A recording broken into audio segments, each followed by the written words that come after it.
All right, I got my gas jug set up with the funnel. I got this propped up so I can pour a straight shot into here. And before I start this, I just took my tank sock out, and at the very bottom of the sock, you can see a couple little particles in there. These are on the inside because they're not coming out. See? And there's one down over here, a couple there.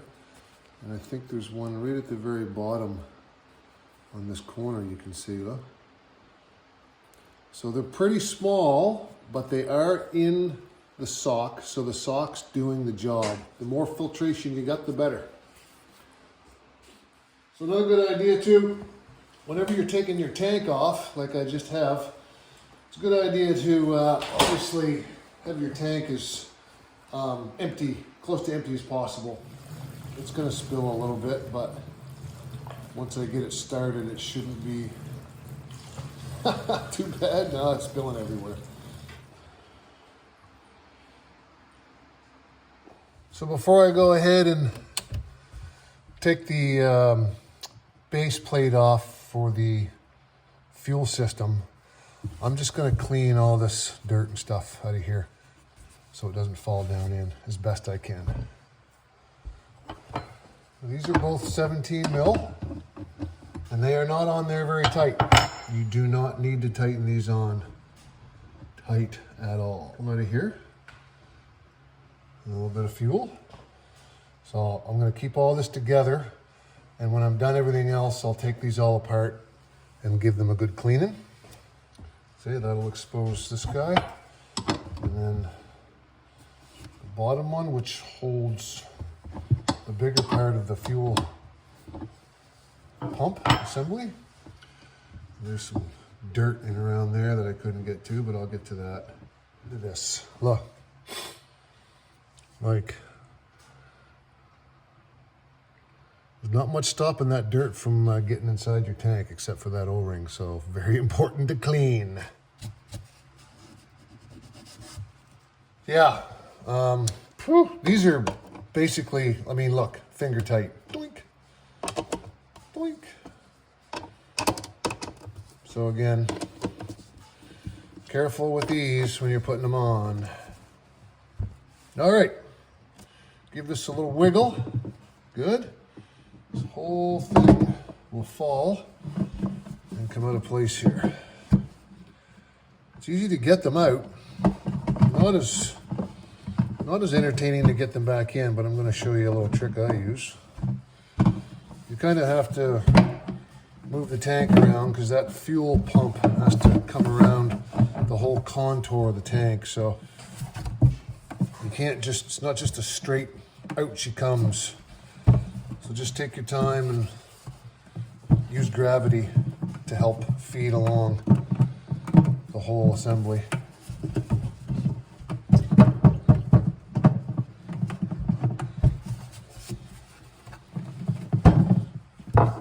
Shut this off while I get this out. So once you get it pretty much all cleared, which I have, be careful when you're taking this last bit out, which includes the pump itself and the wiring, because it's just a perfect fit in there, okay? So for those of you who've never seen one before, that is your fuel pump. And there is your in-tank fuel filter right here, which I'm replacing today. Cool. Anyway, what I'm going to attempt to do is spread these little clamp ears a little bit, just enough to separate them so I can pull the whole hose off with the clamp over the plastic end piece to this. So that's the theory.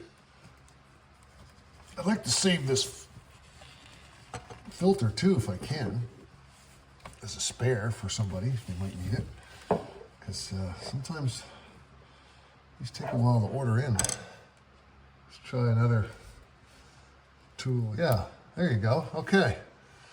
So, you see what just happened?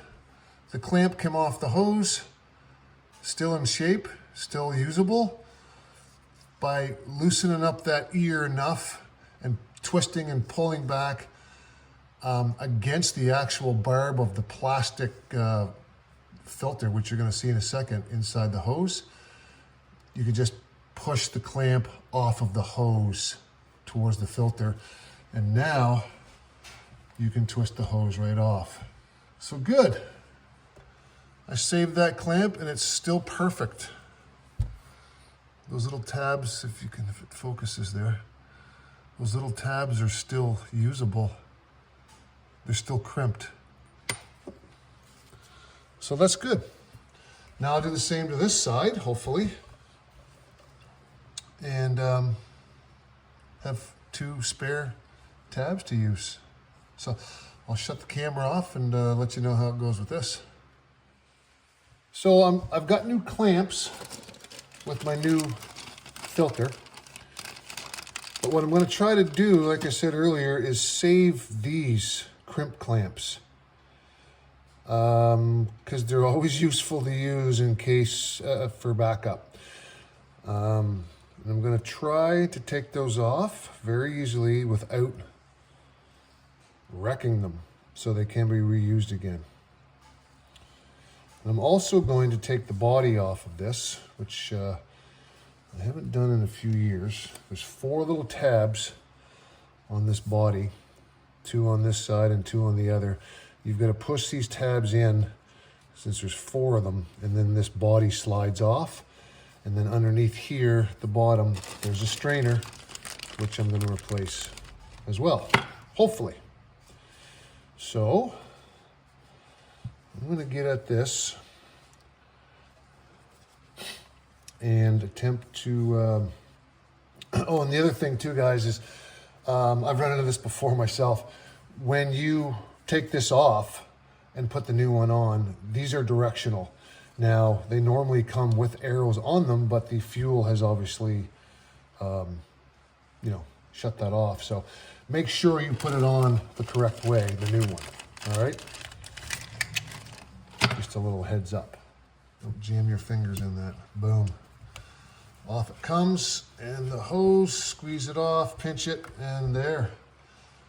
Look at that dirty fuel coming out. So another clamp saved. I've run into situations where you need clamps and you don't have them, and then you gotta make do with zip ties or something. So awesome, like it. However, always a good idea to take pictures before you do it. Okay, so I'm gonna get this guy back on and show you my crimp tools. Guess I told you the wrong direction on this. I had it facing this way, it's the other way. Anyway, that's why we take pictures too. So, and I bought these nice little clamp tools, crimp tools. These are perfect for these particular clamps, guys, if you can find them. And twist him on using the same hoses, which you carefully manhandled when you took this whole thing off. And twist this one on. Back and forth, good. And these do not have to be super duper tight, okay? Get your tool on there and just gently squeeze.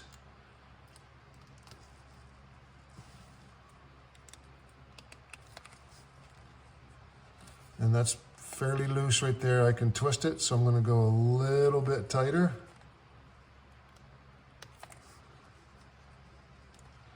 It's still a little bit loose, so a little bit, just a little bit at a time. That's a little better. I'm pretty happy with that. And start squeezing down. I think that's good. Okay. Fuel filter assembly complete. So again, I've only done this once on my 13500, but it's got 4 ears, 2 on each side, and it's kind of a bugger to get your fingers and tools in there together to slide this down, but it is doable. So you can see the little ears here, and you can see how they, index in, and all 4 of them have to do that, and then slide the top off. So I'm going to attempt this, see how I make out. I think I just heard him pop. I'm not sure. Looks like he wants to come off. Yeah, he's coming. He's coming. All right, so the bodies broke free. There, I didn't have to turn the camera off.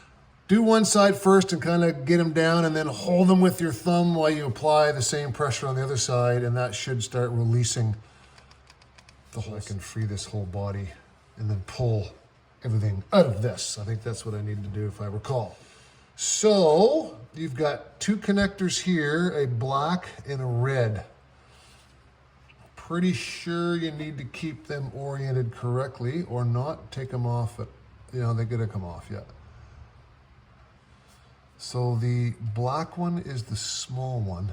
The red one is the big one. So you can just grab the actual body of the fuel pump itself and pop it right out of the cover here. So there's your strainer. Ooh, look at the stuff on that. Lovely. Look what I just pulled off with my finger. Yeah, can you see that? I don't know if you can or not, but there's little shavings of some,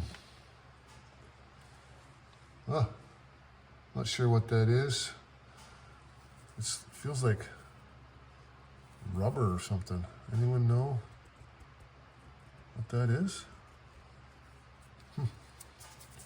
Whoops, I'm gonna just throw that in my gas cap. Sort of. Oh, yeah, there you go. It does. It looks decent. In any event, I'll clean that up and I will keep that as a spare with the actual filter itself. Okay, I'm going to give this a little blow with some air and then start putting this back together. There. That's about as close as I'm going to get. There's no force on this when it's inside the tank. But those ears do look like they're holding in place, so should be good. All right, I'm gonna just reassemble this. I'm gonna clean up everything else, clean out my fuel sock, and reinstall this. And when I go to put this back in, I'm gonna show you a little trick that I use. It's very common to help get these threaded ends through the tank hole where they're supposed to be. So I'll get back to you when I'm ready to do that. So there's the bottom 17 mil that attaches to the fuel pump. I just took the O-ring out of it and you can see underneath the crap that's in there. Oh, yeah, very important, guys. Clean these off. And I apply a little bit of grease to that too when I put it back in. So clean this guy all out.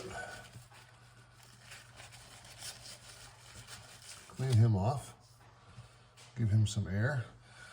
And then this guy here, when you take him apart, careful of the orientation because they have a couple gaskets in here as well. So you can see, a little dirt on the inside lip of him and the two little rubber O-rings. Pretty self-explanatory where they sit.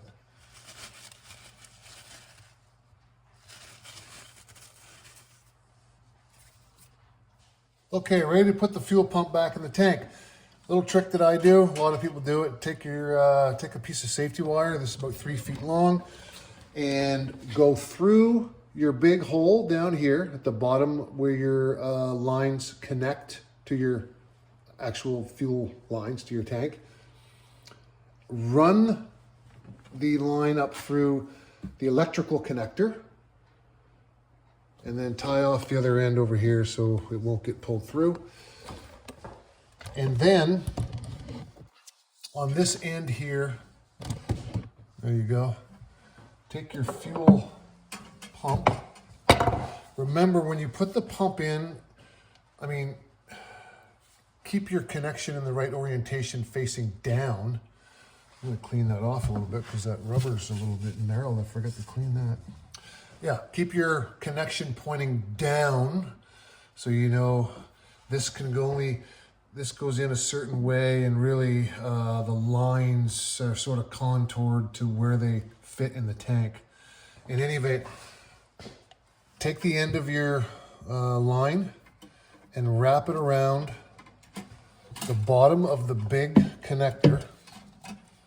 All right, as tight as you can get it. Use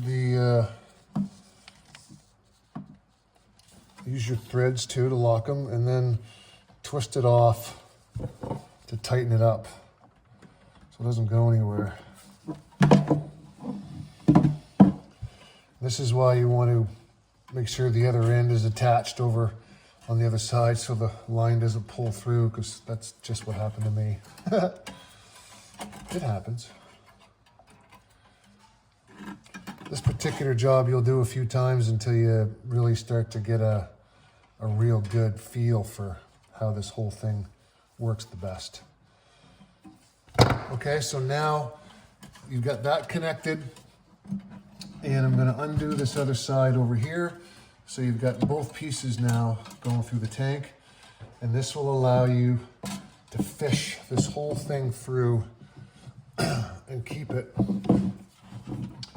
from disconnecting. And it's way easier. The first time I did this, taking one of these apart and putting it back together, it took me an hour until I learned this trick from somebody. So you're gonna have to move the tank around a little bit, again, letting gravity help, because you have to get over that initial part of the tank where the frame sits to get the pump down. But it can go, it will go. And you can see probably maybe where now it's just simply a matter of using your line and pulling that up through the holes, which I'll have to use two hands to do, but you can get the point there.